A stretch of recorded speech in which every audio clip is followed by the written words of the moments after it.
So to start, you'll have your stencil, which could be either white or blue. In this case, we have a white one with a blue background, or you might have a blue stencil with a white background. But regardless of the color of your stencil, it's going to have a clear tape over the top. So you can't really see it in this video, but it does have a tape. And what you're going to do is you're going to turn your stencil over so you see this grid backing. And we want to remove this grid backing from the stencil. And what we're going to do is we're going to pull this back.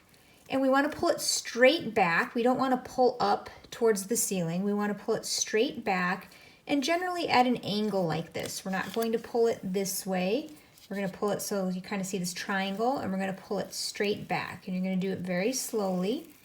And what we want to make sure is that all of the stencil pieces, particularly these inside pieces of letters, are going to stay down on that tape and that they're not going to come up with this paper. So see how this is coming up here? If that starts to happen, what you can do is take this paper, just fold it back down. You're actually going to create a crease, and then with your thumb, you're just going to push over that spot that was coming up, and that should reapply it to the tape. So you see now it's stuck down. But the reason you want to pull really slowly and watch for pieces coming up is if you pull too fast, this is a vinyl and it will stretch. And once it stretches, it doesn't want to sit right on the glass. So you want to do this slowly and just watch for things like this. So we're going to fold this back down. Just press it. It's going to create a crease. Let's check. Yep, that's staying now. And then we have this piece here we need to do. All right, and we're going to keep going. Okay, so we've got our stencil. This whole side is sticky. We want to minimize touching it because we don't want it to become less sticky. This is the side we're going to stick to our glass. So what you can do at this point is just kind of put this aside, and then we're going to move on to what to do with your glass. Now, if you're dealing with a glass bottle, it's going to have a seam on either side of the bottle. It doesn't always show up well in a video, but if you look at your bottle, you'll see it. But there's a seam that's going to run all the way up. And then on the other side, symmetrically, there's going to be another seam that's going to run up. So we don't want to place our stencil over the seam. We don't want that to be the front of the bottle. So you just need to decide which half of the bottle is going to be your front so that the seams are on the side. You just might want to check for, all glass is going to have some tiny imperfections. So if you want to check your glass and just see which side you like better, that's going to be the side that we're going to place our stencil on.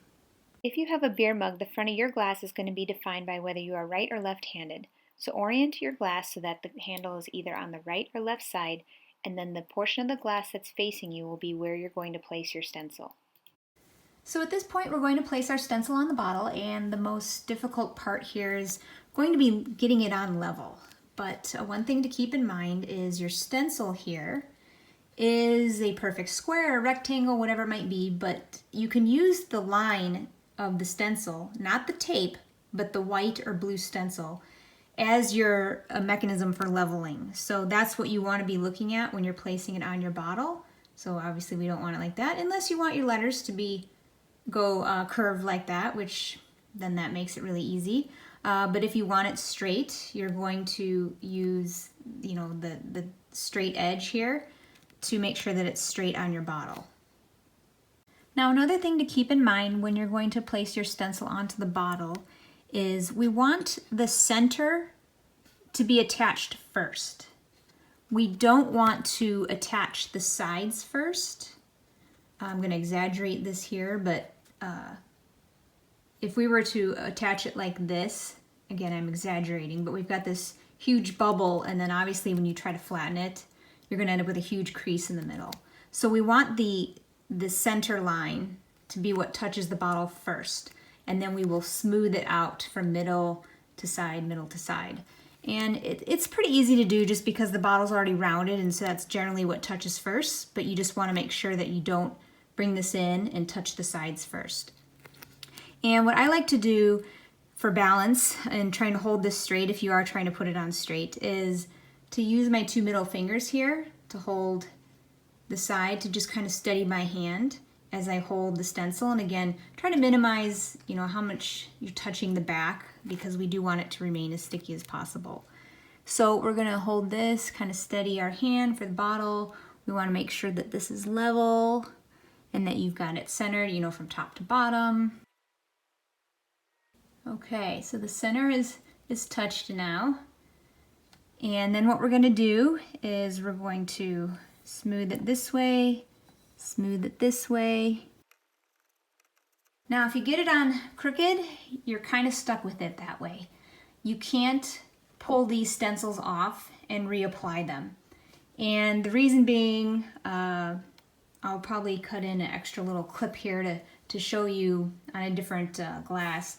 So if you were to try and pull this off because you wanted to redo it, for one thing, when you pull this stencil off, it's vinyl and it does stretch.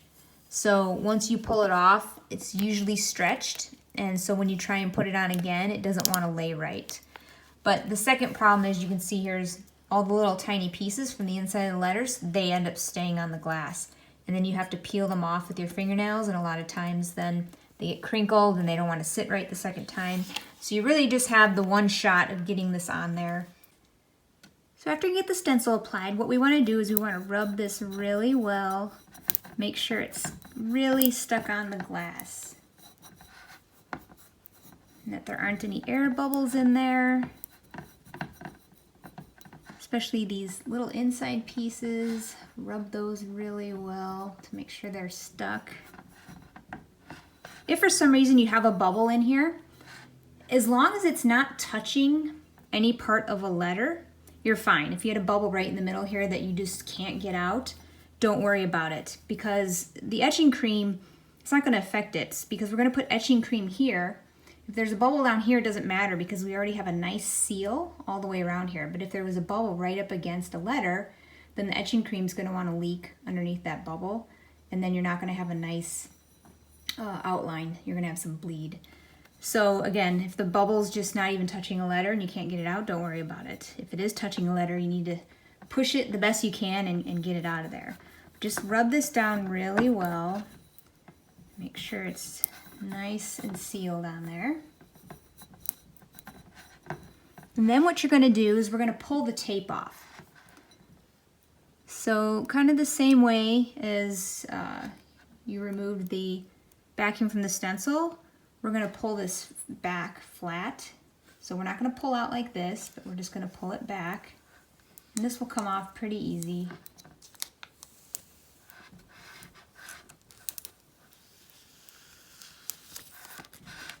Now that the tape is off, we want to be extra careful to not touch any of the inside of those letters with our fingers. We don't want to get any fingerprints on there.